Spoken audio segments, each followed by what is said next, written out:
What's up? What's up? Welcome back to the second episode of BP in Shorts. Let me get one more. Let me get one more, man. We appreciate you guys coming back and tuning in, man. That was a sick first episode, dude. It was. And we appreciate all you guys for, showing some love and actually going out there and watching the video, man. That was so much fun. We didn't expect that, dude. No. I mean, we knew some people were going to watch. I got some clients interested. We got buddies. Yeah, shoot, I didn't know that many people would be interested. I did not expect that much, like you said. Yeah. But, man, we appreciate the feedback, guys, and we hope that you guys love this episode as much as you did the first one. But, man, breaking news today in the baseball world, especially if you're Yankees fans like us, which I know half of you guys aren't, but I don't care. This is the big day in Yankee land. Juan Soto. To the Yankees. To the Yankees. For hardly anybody. Well, Juan Soto and Trent Grisham, which, that's all right. Who the mainly fuck? Juan Soto, exactly. Who the fuck is that guy?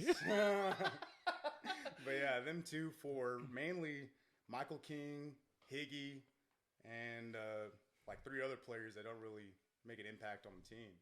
So we got them basically for nothing. Now we need more arms, but we got him for a really good deal. Yeah, I think so too. And man, you plug him into the lineup now. Man, that's the big question. Where do you plug him into the lineup? Well, I mean, do you follow him behind? Do you follow him behind Judge, or what's Rizzo? Or Rizzo, dude? That might be the best combo in baseball. 2, 3, 4. That could be anything. Dude, people, you guys know Judge. I mean, shit. I know Judge. Shit, nigga, we can't see that. You might have to stand up and do that. We can't see that, man. Okay, there you go. 99. I don't got to see. So we know Judge. Like and we know that he shouldn't have been pitched to last year. Like, people were starting to talk about Barry Bonds stuff. Like, they should be, why are they pitching to him, blah, blah, blah. Because you got to face Rizzo. That's why they're pitching to him. It's literally, man, you pick your poison with the Yankees at this point. And now Juan Soto's in there, so what you going to do? I don't know, man. The Yankees always have this. We always have some good offensive power, dude. And, like, we start off hot, dude. It's either we start off really hot or we don't. Like, we start off really hot and we're like, damn, we're going to win the World Series this year. Dude. And then it's just like get smacked in the face and we lose to the Rangers. Or some whack ass. No, you're right. Like, last year, they started off hot. Mm-hmm. Everyone was healthy. And then you got Judge getting hurt first. And I'm trying to remember the pitchers. God, who were the pitchers? Michael King was one of them. Michael King was definitely one of them. He was having a good start of the year, too, before he went out. We're just always affected. Rizzo got hurt. He got a concussion. We're just always affected by injuries. But, man, can you imagine if we added Ohtani? Oh, shit. Can we open that? Can we open that deep pocket? Shouts out JoJo, our boy from Millen College. Jojito. What up, JoJo? He's like Altuve's twin, basically. Like 5'6", Yo, 230. Yeah, just a little walking around. Boy walks around with no shirt on just to fucking flex the muscles, man. Just a little like Mighty Mouse. Boy can hit. But he has some pop. That's why I say he's like Altuve. He's little, 5'6", 5'5", 220. I mean, that's a stock short guy, but hit bombs. That boy can hit bombs and is funny as hell. That guy is one of the. We're gonna have him on eventually. That guy is one of the funniest people that I know, and we've had great times with that man. Oh yeah. Endless. Shouts out Joe. Shout out JoJo. Endless times at Midland College. Shouts out, baby. And now you're doing your thing. I see. What is he doing now? He's coaching, right? Yeah, he's coaching. San Antonio? Yep. Johnson. San Antonio Johnson. I see you're doing your thing over there, man. Shout out you and shout out to, I don't even know what they're called. San Antonio Johnson. I don't know. The Cougars. We'll just say the Cougars. I don't know. But shout out to you guys. I heard y'all had a badass season in football. And wishing you nothing but the best. JoJo. What do you know about football? He's like a running back coach. Running back? Okay, Joe. The running back. He is the running back, man. He's the Mexican Isaiah Pacheco. Yeah. Man, and we met JoJo at Midland College, right? That was the first time I played against him apparently before. Yeah. And I remember the game he's talking about, but I didn't, know him then. Yeah. We were just playing him in high school. But yeah, I met him at. Did I remember exactly where I? Do you remember before? So your sophomore year. Yeah. Our first year at Millen College, that we had some like church was holding a meeting, like a team meeting at my house. At your house? Yeah. And like everyone was there and no one was talking. Everyone was all shy. Everybody had that silent treatment going. JoJo was the one to be like, "Hey, your name's Nico, right?" He had a high pitched voice. You ain't Nico, right? This ping pong. Let's play some ping pong, bro. So JoJo got it rolling. He was the icebreaker. And the start of the ping pong league started just then, dude. Man. Goodness gracious. As you baseball players know, ping pong and baseball, peanut butter and jelly. Every Ham day. And burger.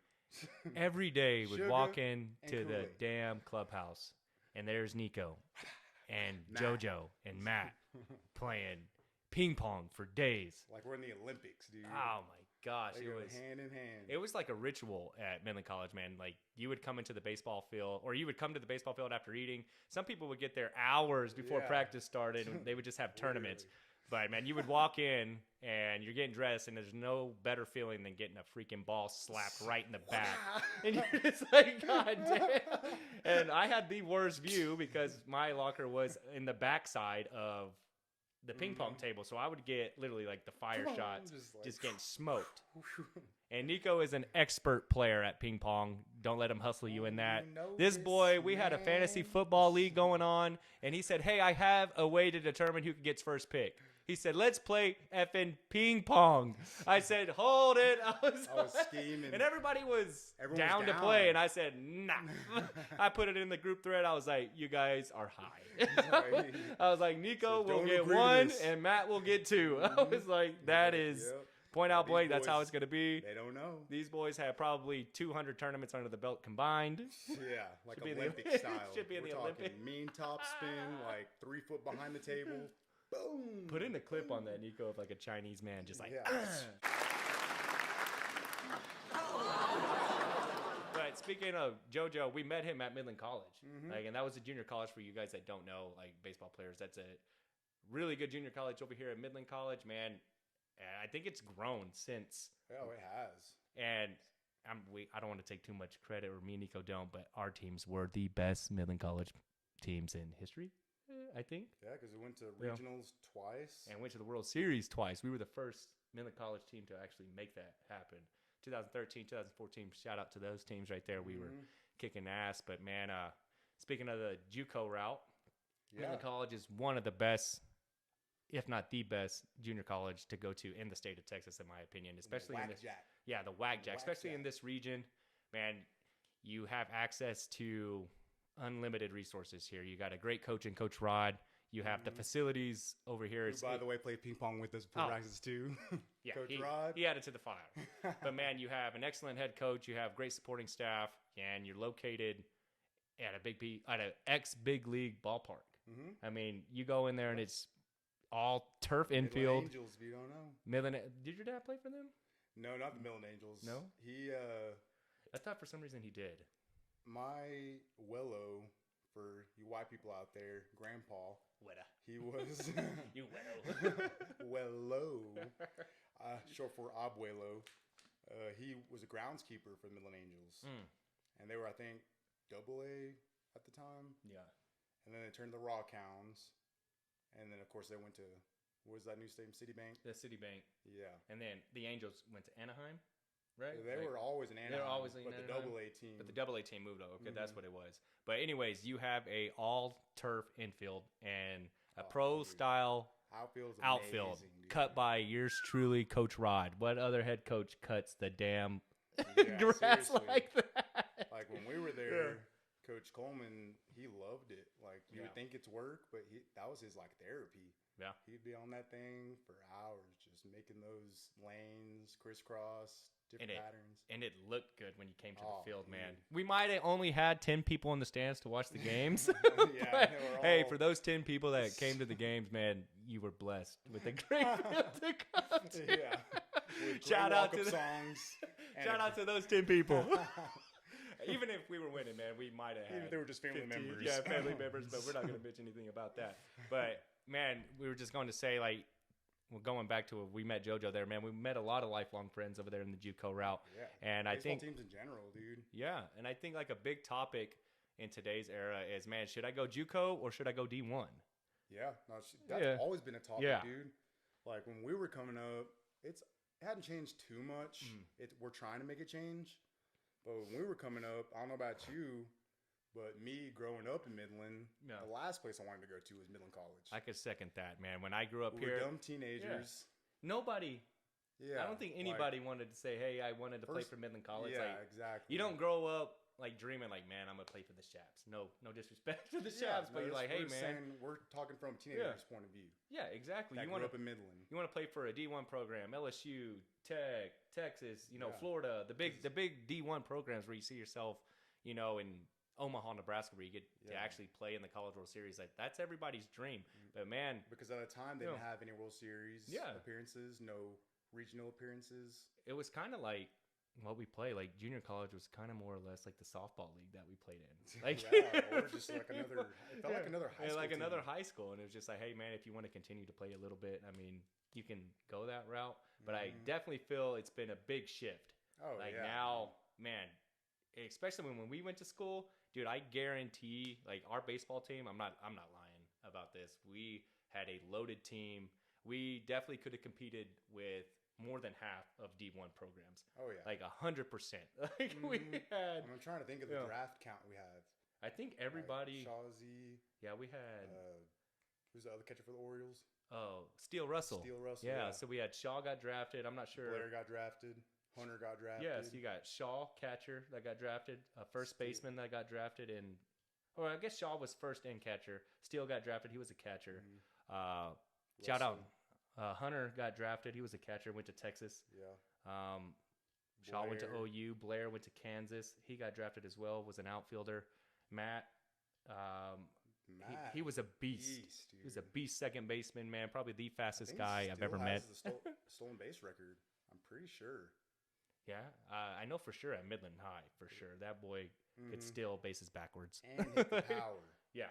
Like, which was crazy because he was, I don't know, 5'8", 5'9", but didn't look like a power hitter. Was probably... Because he was like 170 pounds maybe. But lean strong. Muscle. This boy was deadlifting 500 pounds. Yeah. And you're seeing him like, what? How? Yeah. It was... But he had power. It was unfair what that guy could do on a turf field. If he hit the ball in, if it took one hop, he was beating it out to first base. Yeah. Speaking of that, like inter squad, I'm playing third, no one on, no outs. Yeah. And Matt's hitting. I'm playing like deeper than double play depth. I'm not even with the back. I'm in front of the back because how fast he is. He peppers a one hopper to me. I know. I don't have time to shuffle, throw. That's called a fielder's clock. Yeah. Know who's batting, know your speed at the plate, and throw accordingly. Yeah. It was a slow, like out of Pujols. Look out for a second. Take 3 shuffles. Who'd we say? Jay Baby? Yeah, Jay last episode. Sorry, Jay. I had to bring it up again. My bad, man. I had to unleash the trailer. But with a Matt Reyes, you don't got time for that. You ain't got nothing. You really just got to throw. I have a funny story on Matt about his speed, man. Me and my boy Joel Atkinson, I guess it was in the summer. Joel was probably the best shortstop I've ever seen. Yeah. Called him too smooth, man. This guy could turn double plays into sleep. Him and Matt across the middle were crazy, elite. But anyways, we were working out in the summer, man, and for me, I was trying to get my speed up, so I was like, you know what, man, I'm gonna run with Matt and Joel. Like, these guys are probably the 2 fastest guys, and I started working out pretty good. And I remember we started running, and me and Joel, like, we beat Matt like in one race or something like that. I think we did like a gas went there and back. We're like, hey, hell yeah, man, we beat Matt, dude. Like, hell yeah, man. We're like, well, hey, what's up, Matt? What's good? We're catching up to you.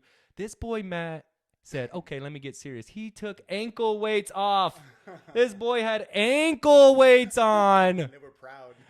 He was running in ankle weights the whole time. And they were like so happy because they beat him. I was like, ankle weights. Dude, you know the devastation that came across my face when I saw that he took his ankle weights off? Oh, boy. That boy's getting off. But, man, what we're getting to is just like there's a lot of talent now in junior college. Like, you can go back as far as Bryce Harper. He didn't even go D1. He went Juco and was like, hey, I'm going to play Juco 1 round, then one year, and then freaking jet to the MLB. He's kind of an anomaly. What he's saying is true. He's a phenom. He was, I mean, so like last episode we talked about the Midland Colts, and I'm sure you know how travel ball works, select ball works. If you're with AA, AAA, you're good at that. You go to majors, and I believe that's still a top one. Yeah. And then you go to tournaments to qualify for bigger tournaments. So we made it to the top one, the World Series tournament, and we played against Bryce Harper whenever we were 13, 14. we didn't know who he was. Y'all it get wasn't shelled. just him. Oh, dude, they run ruled. Shelled. This tournament had over 100 teams easily. Jeez. It was those big tournaments where you like trade team clips, hat clips. Oh, that's what we were playing with. Instead of rings, you were playing for clips. Yeah. I remember that. Yeah. Well, so we would trade them like 1,000 teams, and just to prove that you were there, basically, like, here's my relief. Yeah, made you it. put it on a bill. Yeah. And so everyone's trading them, and these guys, they were on the Las Vegas. I can't The remember Angels? the name of it. No, the Southwest Red Wings. Was that it? I think it was the Southwest Red Wings. I think it was, yeah. It's the Red Wings. I remember. Or the Southern Cal Red Wings. I think that's what it was. I know they were based out of And so everyone's trading them, and they're selling theirs for $100. And we're like, who are these guys? Boys making profits. Like, boy, I ain't buying your freaking... Yeah. The boys making profit as a 12-year-old. And it wasn't just Bryce Harper. It was Joey Gallo, Chris Bryant. So they had a whole stacked squad. It's future MLB players and playing we didn't know, in junior college. Let's just say they run ruled everybody in the tournament through the championship. We were the only team to score on them. We got run scored ruled once. still. Yeah, scored one The run. ball was hidden. Steve Withrow was on third, and Harper was actually pitching. And so like 13, 14, he's throwing 89, 91. But as a 14-year-old, that's like 100 miles an hour. Oh, dude. And I got jammed low key, but just right down the line, we got one run. Still got one run but matters in the heart. One run matters in the heart, man. Yeah. But going back to it, like, what's your opinion on like the JUCO versus like even the JUCO route, like going into if you're a player in high school, and because that's a big decision now with high school players, it's like, man, you're coming down to your final days in high school, you just lose in the playoffs, and this is it. You have a decision made. Or should just I go? not signed. Yeah, you haven't signed. Should I go JUCO or should I walk on as a D1 player? And that's what I'm getting to. Like, if you have a full ride, or if you have some interest in D1 players or D1 schools, I mean, I guess like that's so like the topic is like, hey, if you don't have any rides, or if they're like, hey, should I, or a D1 school's like, hey, man, prefer walk on type level. Yeah. Should you go JUCO or should you go preferred walk on D1? It's all, I mean, there's a lot of factors obviously that go into it, as y'all know, but I mean, you got to know yourself as a player. Yeah. I feel know like what you're capable of. Be realistic. I know everyone's dreams and everything are going D1, D2, whatever. They want that status. Yeah. Yeah, especially nowadays with social media the way it is. You want the likes and all this stuff. You want that college decision with the hats right there where you put on the damn I know what we're talking about. Yeah. So it was like that back then for us too, but not as much. So you got to know yourself, know your priorities. So say, like you said, it's a preferred walk-on to UT or LSU or Florida, whatever. Preferred walk-on versus full ride at a D1.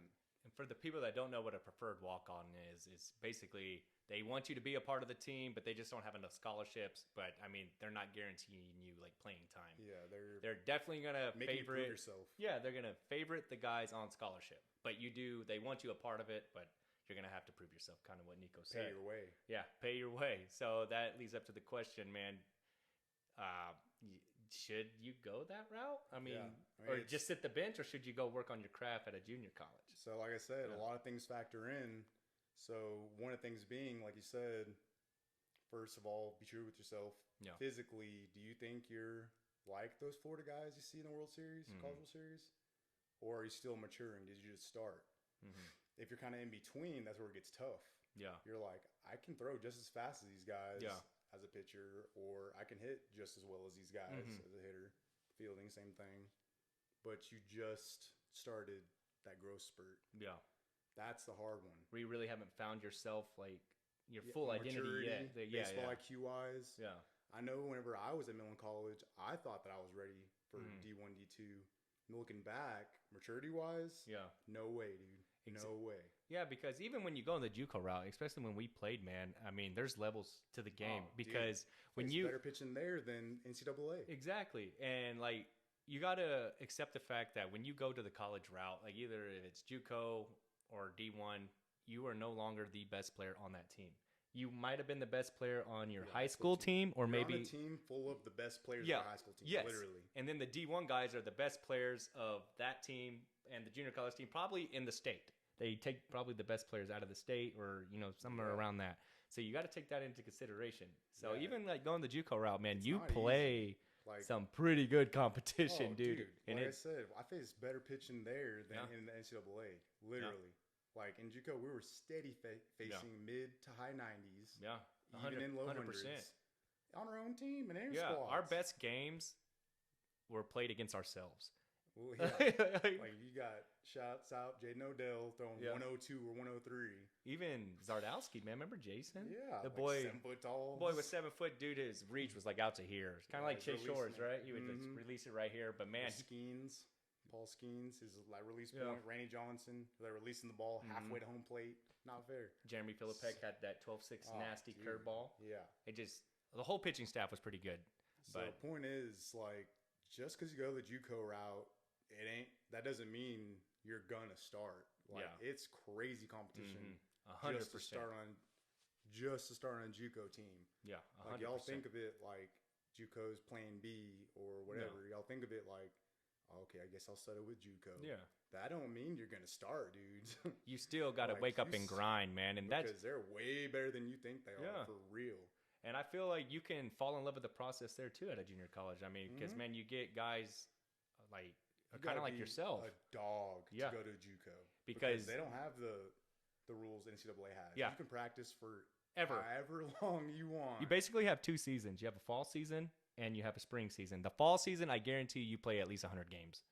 Including like inter squads, because then you would do like those random season, but unlimited innings of inter squad. We would do we would play double headers on Wednesdays, and it would be freezing cold outside. This is like November. We're like, hey, we got to go to what was it, Clarendon up there, and it's 32 degrees. It's sleeting outside. You think anybody wants to play in that weather? That's why I say you got to be a dog. Coach is like, lace them up, baby. We got 2 9 innings with a sack nasty for lunch. Yeah, sack nasties. Shouts out. I bet you they still have it in 10 games. Sack nasty, man. What was it? A rundown PB&J. The Uncrustables. Uncrustables, yes. And then you get Uncrustables, a regular old sandwich that your mama made for you in 3rd grade, like ham and cheese with a packet of mayo. And then maybe an apple if you're lucky. Yeah. And maybe an apple if you're lucky. Chips.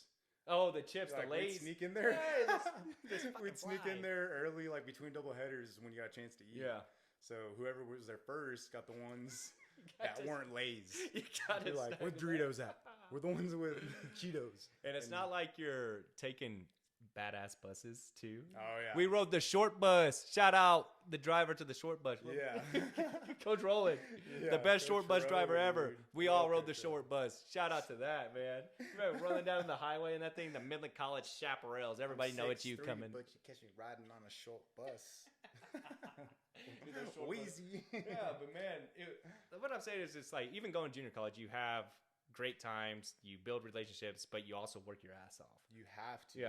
Like, and these inter squads we're talking about, dude, literally like 25, 26 innings. Yeah, that's like 6 hours of ball. Yeah, it's not 6 innings. Insane. Yeah. Like, I remember the first time we did that. Yeah. After 9, I was like, we got maybe a couple more, surely. Nah. 3 hours later. 3 hours later. But dude, just think about getting ready for a grounder or outfield. Every pitch for 6 hours. And it's not always perfect conditions. It's like what we were saying. It could be cold as crap out there. Snowing, raining. They don't care. And there's about 30 people. There's about 30 pitchers on the team. Yeah. You know, I probably a little exaggerated, but it's about 30 pitchers. But man, I know from my experience at Midland College, man, that was it. As a ball player, it helped me find myself as a ball player, you know, because like you said, I wasn't in the right state of mind, like coming from high school to college. Cause I went to Lee, and, you know, I wasn't going to say high school was easy, but it came to me, I guess. I don't know. I really say I was pretty good at it. I mean, made all district, hitting bombs. Like, it was kind of easy in a sense. You know, it wasn't easy, but you were at that level. Yeah, you're like, you can definitely separate yourself from the other people on the team. Yeah, if you're getting first team all district, first team all state, then you're obviously like, you're ready for that leap. Yeah. But man, when I went into Midland College, I was like, I figured, like, in my head, I was like, dude, it's just Midland College. How much, you know, athletes can there be coming here? Yeah. So I didn't really prepare like I should have. I had no idea either. Yeah, so I came into it like, man, I was all district at Lee for the past 3 years. I started since I was a sophomore, you know, made district, all 3 years. It's going to be easy. Came in there, hard reality check. Bam! Yeah. You're like, what do some Mexico and Canada doing in Midland? Yeah, and that's another thing. You have guys from Canada come on your team too. Shout out to all our Canadian guys. Some pasta? We need some pasta? Pasta. Wait, Clarky. We played all the Canadian guys. Tibby, Shaw. Who else? Was Philippek. Oh, yeah. Philly. Was there Kenwood, too? I'm not. Yeah, Kenwood, too. A lot of Canadians. Sorry if we forgot to mention this. It's been 10 years. 12 years, but man. But, like, you know, Midland, Texas, like you said, come from Midland, a high school in Midland. You're like, what the heck is a Canadian doing in Midland? Mm-hmm. So we didn't expect this type of competition. You did not. Just to start. Mm-mm. But yeah, it is a competition. So that being said, Juco versus NCAA in general, it all depends, dude. If you just really love UT your whole life, and like I said, you have to have a reality check, and you're not mature enough mentally or physically, and you love baseball. If you're happy sitting the bench. If you're happy just to put on the Texas uniform. Knowing that's cool too. If competition's that hard, like we said at Juco, imagine a D1. Yeah. But I mean, if you want to just ride the bench and, you know, represent. And we played with a lot of guys that did that out of high school, went to a D1, sat a whole year, and then came back to Millen College. And then recognize that even going Juco is probably the best route that they could have did. Like, they wish they would have did that from the get-go. Mm-hmm. And I've seen a lot of kids, and that's what I try to tell kids that I see nowadays. I was like, dude, don't look down on Juco, man. I was like, dude, you can actually develop your game like really good, and you still get to go D1. Mm-hmm. I mean, just because you go junior college doesn't mean you go there all 4 years like what an NCAA. You can go 2-year deal. You can even go 1 year, I think. You can get drafted. You can get drafted after 1 year. Opposed, you have to in the NCAA. You have to go 3 years, right? It's either junior year or after you're 21, I think. Yeah. So man. So if there's anyone out there confused, like going JUCO is not a letdown. It's not a plan B. It can actually help you mature faster. Because like we said, you got to be a dog. Like, dude, that was a reality check for me. Like, do I really love this? Yeah. Yes, I'm about that life. I was in that boat. We were rowing the boats together, man. Yeah. We were rowing the boats together. Yeah. Like, man. And you're talking about other guys who, what was his question? Well, I don't know if he wants a name said or not, but so-and-so asked us, as a high schooler, should you be playing to go, say, to state? Oh, okay. I remember the question. Play for your personal career. Yeah, so it's like go to college or pro. Yeah, I don't know if you want your name mentioned. I'm gonna mention your name right here. If you don't, we'll edit it out. It's whatever. John Lang, blah blah. Langy Lang, my neighbor, baby. He had an excellent question, man. I just don't want to get it wrong. I actually have it right here. Let me read it for you. Hold on. I actually have it. The question states, man,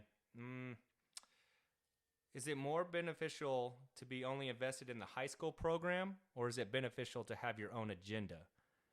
So basically, like I was saying, should you be grinding and everything for your high school team to make it to state? Or should you just focus on yourself? Or should you be grinding for the next level already? Yeah. And that's a really good question because we've seen both. Yeah. And in my opinion, the way to answer that, you can chime in on it too. You can get your opinion. But ask yourself the question, what teammate would you rather be a part of? Like, if that makes sense. Yeah. Would you want somebody on the team that's going to, like, he knows he's good, but he also helps the people around him get better? Or would you want the selfish player that just only thinks about himself? You know, that's kind of point blank and simple. That's it, dude. Straight up. And then, with coaches, too, they see that. I mean, you don't think, like, in high school, like, not everybody's watching. But, man, just talking, even Coach Rod could probably validate this, as well as Coach Coleman, our ex-coaches, man. Yeah. Any coach can probably validate this. It's just like, man, you have a guy that's, you know, not selfish, and he makes his team better around him. They're going to go after that guy rather than the guy that's just, you know, thinking about himself. You know, just only caring about himself, doesn't really care about the team. For an example, like we say selfish players, to give an example, because some players don't even understand what that means. Yeah. Some people maybe aren't selfish and they're just oblivious. They don't know they're 100%. So like as an example, say it's the last inning, late in the game, and you're down by 1 with, say, 2 outs. Let's say 1 out. Okay. 1 out. Guy on third, tying run.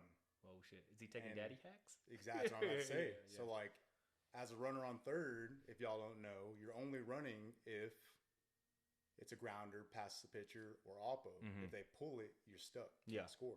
So the selfish player or the guy that doesn't know he's being selfish is oblivious. He's taking daddy hacks, trying to hit a bomb, trying to get looks from a scout instead of doing your job. Instead of scoring that run in and helping to win the game. A little bit.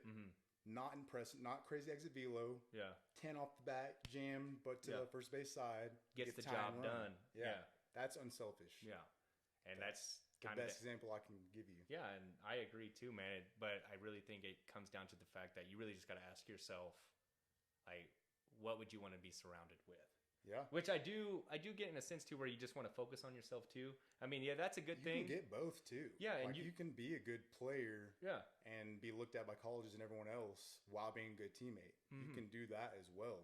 But there's a big difference in a whole selfish guy or a whole team guy. For sure.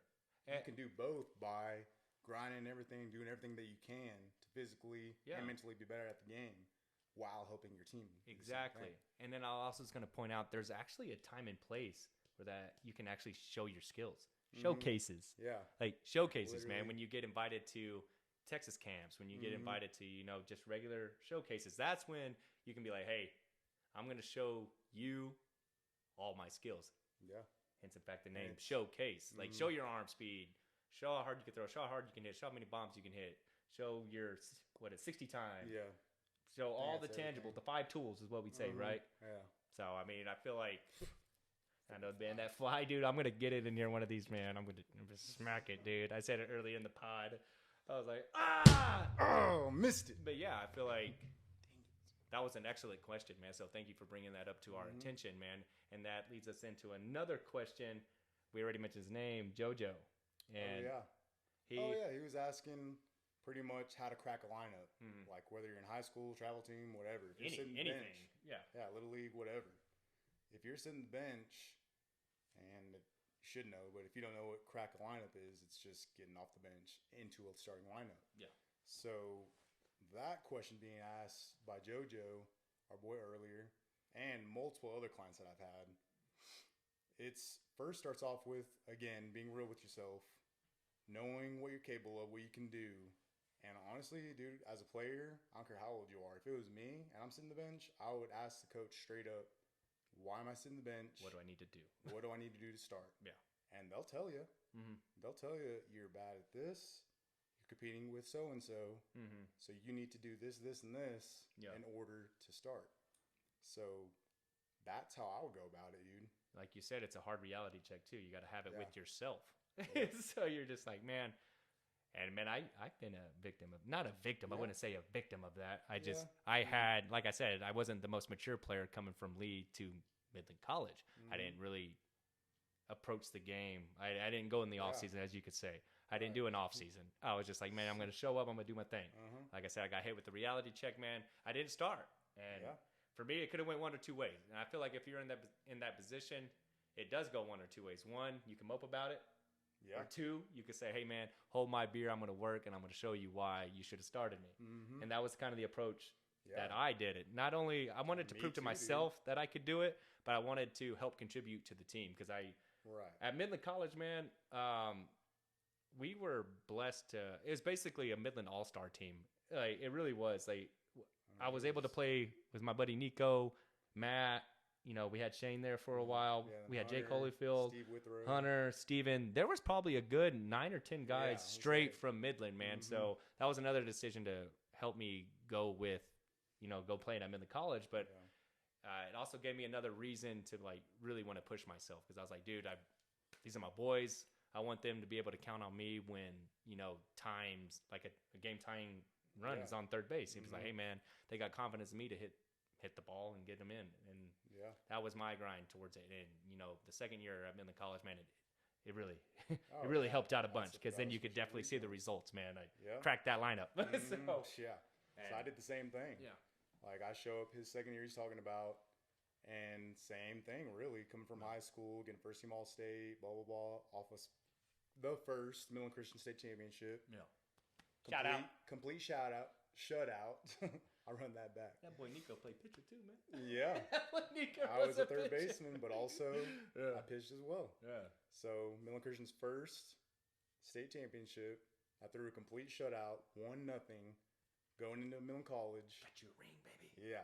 There you go. We'll bring that out sometimes. So yeah, going to Midland College, feeling nice. You know, I still had an off season, but I had no doubts that I was going to start. And then turns out someone else had a scholarship or whatever, and you're all of a sudden redshirted. And like you said, it's like, what are you going to do about it? Yeah. It's like, hey, man. You're pissed either way. Yeah. Are you going to step up and be like, dude, okay, we got morning workouts at 5, go to class, go to practice, do that 26 innings inter squad. Yeah. Are you going to work out after that? Yeah. You're damn right. Easy. Like, oh, I'm doing Me, more. JoJo, Tony, everyone that got redshirted, 9 p.m. JoJo wasn't about it all the time. I remember being in the dorms. I'm like, all right, Joe, it's time to go. We had to go I'm tired. Had to go prove to some people, man, and that's awesome, Joe, dude. we got work to do, son. Yeah. I don't care if you're tired. Let's go. Let's go to work, man, and that's awesome for you, man, as well, because I saw it when you came in too. You dominated after that. Oh, dude. And JoJo did too, and Tony. Holy shit, y'all killed it, man. So it's really like you put in the effort to it. Like you guys actually, like I said, you had 2 routes, and you chose. Like, hey, let's be a dog about it, and let's go. Or you can pout about it. Yeah, because if you pout, you ain't getting nowhere, man. Like if you're gonna be pissed. Yeah. And not start. Yeah. So I mean. So if you use that. That mad, motivation. angry, use it as motivation into work that you're putting in. Yeah. Then, bro, you can. Sky's the limit. And I feel like that helps you translate to life after baseball too. Oh yeah. Because then you get into real world problems, man, where you're just like, hey, dude, like, not everything is gonna go your way. Yeah. Like, there's gonna come in a point in your time in your life where life is just gonna smack you, man. It's gonna knock you down, and then you come up with that choice. Hey, man, am I gonna stay down here? Like, what's his name? That army guy. Whenever something bad happens in life, you don't know me, son. Good. What's his David Goggins? That's one of them. You don't know me, son. I think the one I'm talking about, big old bald guy, Jock. I can't remember his name, but yeah, that's what he says. Really? Good. Make it happen. I want it to be. You have the flu and COVID, and you have 10 lessons that day. Good. Yeah, man. Have you heard of David Goggins? Oh yeah. Oh, dude, he's crazy. If you ever think you're having a bad day, go listen to this dude's podcast or read his book, and you will know where. Yeah. He is a different human being. Like if you have COVID and the flu, and he wakes up, good. Like, I'm running 10 miles right now. You don't know me, son. That's his big deal. But so that's where you find out if you got that dog in you. Like y'all high schoolers throw that term around left and right. But do you really got that dog? Like, do you have that dog in you? Are you willing to get up at 4 in the morning before whatever team workout? Or do whatever you can to get better? 9 p.m., whatever it is. Yeah. Like, that's where you really find out, are you about that life? Go hit 200 balls off the tee. Yeah. Like, before, like, even midnights. I had midnight sessions going up there. You just, like, man, you just got to have a drive in you that makes you want to compete. Yeah. You got to be a competitor, too, man, because if you don't want to be a competitor, then you probably shouldn't be playing sports. I mean, there's a few, there's the 1 or 2 percenters that can not have that dog in them. Like, Harper does, but, like, say he had that talent. He could probably get away with not having a dog in him. Yeah. That's like 1%. Yeah, I mean, you got your God-gifted athletes. But going back to JoJo's question is, how do you crack that lineup? It's kind of, you got to have that dog in you if you're not starting. This goes back if you're not starting. Figure out why you're not starting. Figure out why you're not starting is 1. Have a dog in you is 2. 3, having the dog in you, going out and doing those things that the coach or whoever told you you're not good at. Yeah, putting in the work to, build your craft up, man. Because baseball's hard. I think we said that, man, in the past episode, dude. Like it's very hard. Difficult. You're hitting something. You have the ball right there. You're hitting something that big. Hitting a round ball coming at you with 90. a round bat square is difficult. It's very hard. And not to mention the guys throwing 95, 92. Mixed with this and that and the other. So, I mean, but hitting's not all. That's like not all the game. You got to like your craft and fielding, your outfielding, whatever everything. your faults are. Yeah. And then if you do all of that and you're still not starting, say it's a politics thing, then what do you do? Yeah. Hands tied now. What do you do?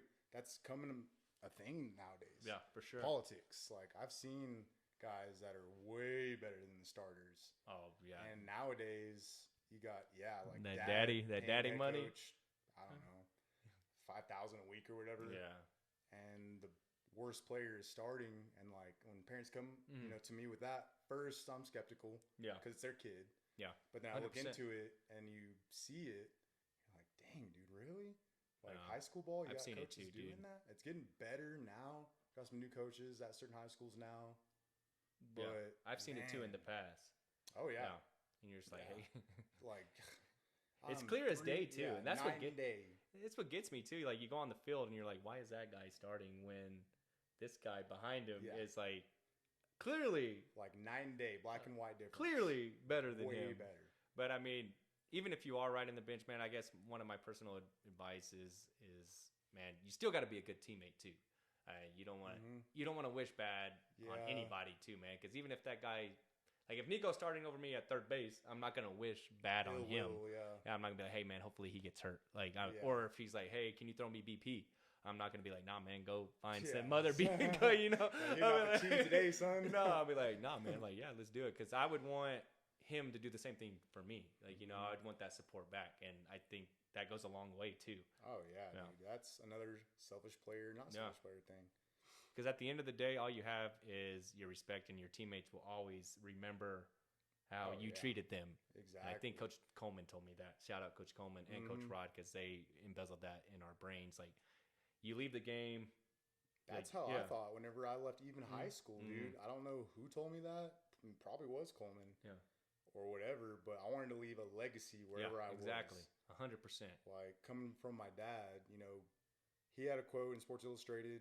It was something along the lines of, if you don't work hard at what you love, eventually you'll be forced to work hard at what you don't love. Yeah. And I read that when I was like 14. And ever since then, the dog was there. You're like, the dog has been unleashed. I was going to leave no stone unturned. 100%. Just like in the future, like right now, not in the big leagues, obviously. I know I did everything you could, man, to make it there. And if you don't, it's okay. It's fine. Yeah, it wasn't meant for you. At least you did everything to make it there. And certain things happen, injuries happen, politics happen, whatever it is. That's a good point, man. And what do you do? So what I'm saying is, what you don't want to happen is not make it, not have your goal made, and then wonder, what if I did this? What if I did that? Yeah, I could have done this. I could have done that. You want to have regret. You don't want to have regret for sure. Resentment. Yeah, resentment, regret. Like, just play the game. That's like, what you don't want. 100%, man. I can't be in. I couldn't imagine feeling like that, dude. I don't, because I know, but I couldn't imagine thinking, what could I have done? Or I could have done this to get better. I know I could have done this to get better, and I didn't. I couldn't imagine. It's probably a terrible feeling. Yeah, 100%. So, I mean, to you high school players right now, or even you college players right now, man, enjoy the process, because in an instant it's over. I remember it's been 10 years for me already since I played at Midland College. 2013. 10 years. I mean, I played 13 and 14, so 10 years, man. But I remember thinking, like, hey man, I got another day. I got one more day of practice. And like you said, you don't realize how cool that is until you're 10 years later. And you're like, damn, man. And you're like, just being a normal person. You don't realize how cool the process of playing ping pong before practices, practicing. I mean, that did suck. Practicing for, 26 innings did suck. But just the whole environment and vibe, you don't realize what you're in until you're out of it. 100%. Because, man, if you really think about, like, your day, like, as an athlete, even high school, college, no matter what you're doing, you go to school. And I know, let's say Lee, Midland High, Midland Christian, you go to school, 8 to 3? Yeah. Maybe your day's planned for you, and you go play baseball afterwards, and you come home, and you do it all over again. At Midland College, it was, hey, we went to school till 12, we ate, got to the field at 2, practiced till 5, hung out with your boys. 8. Or 8, 5, whatever. We had to make it back for the calf. But anyways, you got to enjoy the time with your buddies, and then you did a little homework. Did a little homework.